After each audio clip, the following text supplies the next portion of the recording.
4月2日，川普喺白宮宣布咗佢嘅全面關稅計劃。佢嘅發言全長50分鐘，但係俾全球帶嚟咗500分嘅震撼。冇時間睇完佢全部講話嘅朋友呢，就唔好錯過我上一集做嘅9分鐘精華版啦。咁你可以睇明佢嘅邏輯係點樣嘅。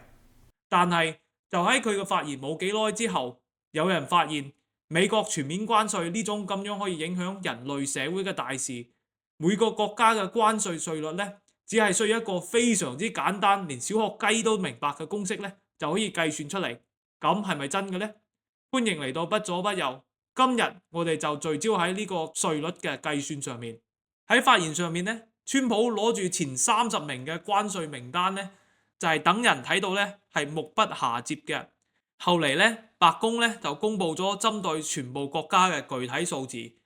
咁我哋睇一睇呢，就一開始就覺得哇，美國真係好仁慈啊，竟然冇收取完全對等嘅關稅，只不過收咗一半嘅稅率咁解啫喎。I call this kind reciprocal. This is not full reciprocal. This is kind reciprocal. 但係喺川普展示完呢個稅率之後呢，好快呢就俾人發現咗呢個稅率呢係計算得係相當之耐人尋味嘅。金融記者兼作家 James Soroki 呢喺 X 上面呢，首先提出咗呢對呢個計算公式嘅猜測嘅。咁呢，佢就指出咗啦，千變萬化、包羅萬象，涵蓋超過180個國家嘅國際貿易呢，用一條咁簡單嘅公式呢，就可以計算出嚟啦。實質上呢，就係如果美國同埋某個國家嘅貿易逆差係幾多，就除以呢個國家對美國嘅出口額呢，然後再除以2呢，就係得噶啦。咁呢，呢個立即呢，就喺 X 上面呢，就引起咗巨大嘅討論啦。喺巨大嘅輿論壓力之下呢，美國貿易代表處 USTR 呢，喺隔日呢，就發布咗一份說明文件，正式咁確認咗關稅率呢係基於平衡雙邊貿易逆差而計算嘅。咁呢，佢哋提出咗一個公式，睇起嚟呢係非常之 fancy 嘅。不過呢，如果大家認真睇過呢個公式同埋佢個說明嘅話呢，就可以發現呢，佢講出嚟呢，同 Soroki 一開始提出嚟嘅一樣，確實係同樣個邏輯嘅。因為最後嗰兩個希臘字母，一個 epsilon，一個 phi 呢，最後相乘呢係等於1嘅，可以呢直接係抵消咗嘅。咁呢，俾人發現咗之後呢，就網上面就好多咁嘅迷因啊，即係 meme 梗圖啊，呢咁嘅嘢出現啦。作為驗證啦，咁我攞出咗美國政府2024年嘅官方貿易數字㗎。咁咧我就查咗前35名嘅國家同埋地區㗎。咁咧我哋可以睇到咧，除咗越南同埋日本之外咧，其他國家嘅數字咧係完全吻合嘅。咁咧成個計算過程咧，亦都係非常之簡單嘅。我只不過係用咗2024年美國出口同埋入口嘅總額相對於呢個國家嘅數字咧，然後咧用出口嘅數字減於入口嘅數字。咁咧，如果你嘅出口大於入口咧，咁對於美國嚟講咧就係貿易順差啦。咁呢啲國家啦就包括有澳洲啊、英國啊、新加坡同阿根廷嘅。咁咧，如果出口細於入口咧，咁就係貿易逆差啦。咁啊可以睇到咧，剩低嘅25個國家咧都係貿易逆差嘅。咁咧，根據川普政府嘅邏輯啦，咁咧世界上所有國家咧，如果你入口嘅美國嘅貨品咧比你出口嘅多咧，咁啊都係唔好意思啦，美國政府咧都要向你徵收10%嘅關稅。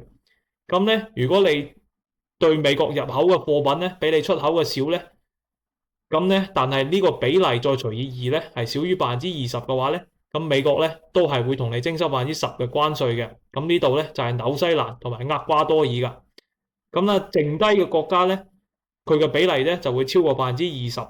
咁咧，美國會徵收呢個比例除以2嘅稅率嘅。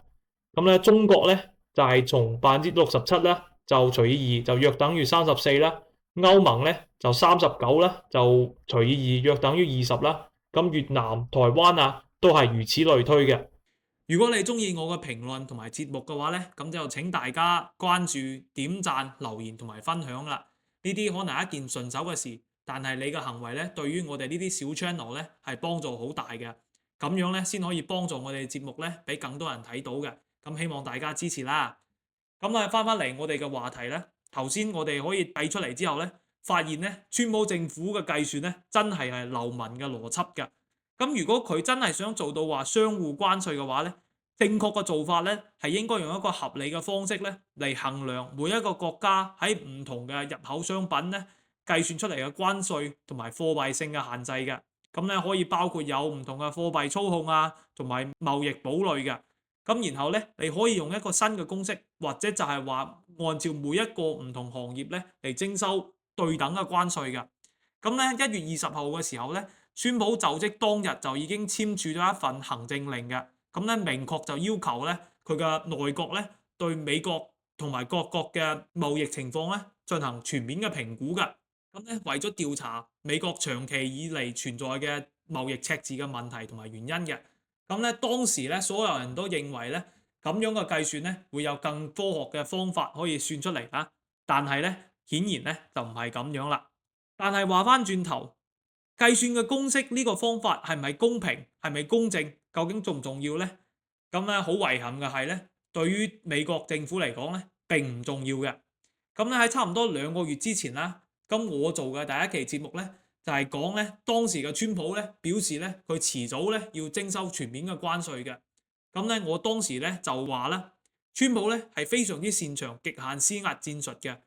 咁一開始咧，佢就會提出一個極端嘅要價嘅。咁然後咧，佢關稅咧就一定會利用呢一個策略嘅。咁而家睇嚟咧，佢依然就係咁樣用嘅。咁咧4月2日咧，佢宣布咗啦。咁咧，但佢又表示啦，4月9日咧先會正式實施嘅。所以咧，佢嘅目的咧就係為咗用1個禮拜嘅時間咧，俾呢啲國家咧同佢進行談判嘅。咁咧，而用呢種非常之極端而且唔公平嘅計算方法咧，佢就係為咗俾自己更多嘅談判空間同埋籌碼嘅。咁咧，特別係對於除咗中國以外嘅國家嚟講啦，咁咧喺一段時間之後咧，我哋咧就好有可能會聽到一啲國家啦，同美國咧就達成咗咩協議嘅。佢哋咧會將自己對美國商品或者至少係一部分嘅美國商品嘅關稅咧就降低啦。咁然後川普咧就可以宣布贏啦。咁咧就可以話咧，因為咧有呢啲國家佢進行咗讓步啦，咁咧美國嘅關稅咧亦都可以降低啦，甚至咧可以降到10%嘅。咁當然啦，本身嘅貿易順差國咧，例如講話我哋頭先提到嘅英國啊、巴西啊、澳洲啊、新加坡啊。咁咧，佢哋啊真係食咗隻死貓啦，咁咧就冇乜好方法嘅。咁我哋講咗咁多集啦，我哋都可以睇到萬變不離其宗嘅。川普嘅做法咧，始終咧都係佢喺交易嘅藝術呢一本書上面講嘅延伸嘅。具體嚟講咧，就係通過極限嘅施壓戰略啦，喺引出嚟嘅大量談判入邊咧，就獲得先手嘅。咁咧，同我哋喺烏克蘭問題嗰2集講嘅一樣啦。川普咧，佢係非常想證明咧，佢同拜登、奧巴馬甚至係其他嘅前總統咧係唔一樣嘅，佢可以 make a deal。咁咧，而佢作為商人嘅特質啦，以及 MAGA 嘅信念咧，喺佢本質上面咧係唔係太顧忌於道德，以及咧美國應該有嘅領導力嘅。咁咧，只不過係追求利益最大化啫。咁如果佢連俾人鬧成係俄羅斯嘅間諜咧，都一啲都唔在乎，一啲都唔 care 嘅話咧，佢點會在乎區區一個計算錯誤或者係唔公平嘅公式呢？咁咧，川普嘅全面關稅咧，對世界上所有人咧都係有好大嘅影響，係極有可能咧改變世界嘅秩序啦。